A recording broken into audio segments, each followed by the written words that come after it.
अस्सलाम वालेकुम व्यूअर्स, उम्मीद है आप सब खैरियत से होंगे।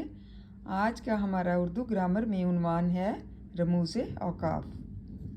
ये छठे नंबर पर आता है निदाइया या फजाइया, साइन ऑफ एक्सक्लेमेशन। इसका निशान अलामत आगे दी गई है। ये अलामत दरअसल लफ्ज़ निदा का मौक़िफ़ है और अल्फ़ और नून का नुक्ता मिलाकर बनाई गई है।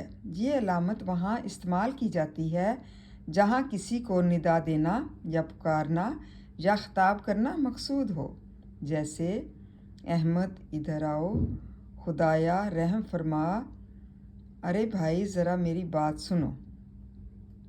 बेहिसा जब किसी भी जज्बे मसलन खुशी, गम, हैरत या अदब वगैरह का इजहार का मौका हो तो भी यही अलामत इस्तेमाल करते हैं। मसलन अहमद और रहम, इसकी उम्मीद फजूल है।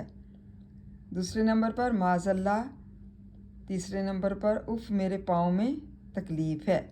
इस अलामत को फजाइया कहते हैं। मतलब ये साइन ऑफ एक्सक्लेमेशन है।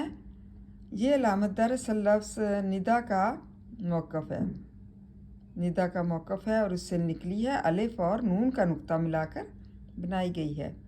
ये अलामत वहाँ इस्तेमाल की जाती है जहाँ किसी को निदा देना या पुकारना या ख़िताब करना मकसूद है। मतलब किसी को आवाज़ दी जाती है, पुकारा जाता है या फिर कोई ख़िताब करना जो है वो होता है, जैसे अहमद इधर आओ, खुदाया रहम फरमा, अरे भाई ज़रा मेरी बात सुनो। बेहिसा जब किसी भी जज्बे मसलन कोई खुशी होती है, कोई गम होता है, हैरत होती है या अदब वगैरह का इजहार करने का मौका होता है, कोई ना कोई मतलब मौका होता है, तो भी यही अलामत इस्तेमाल करते हैं। मसलन अहमद और रहम, इसकी उम्मीद फजूल है। माज़ल्ला उफ़ मेरे पाँव में तकलीफ़ है, इस अलामत को भी क्या कहेंगे? फजाइया कहेंगे। ये निदाइया और फजाइया की उम्मीद है आपको समझ आ गई होगी। थैंक यू एंड जज़ाकल्लाह खैर।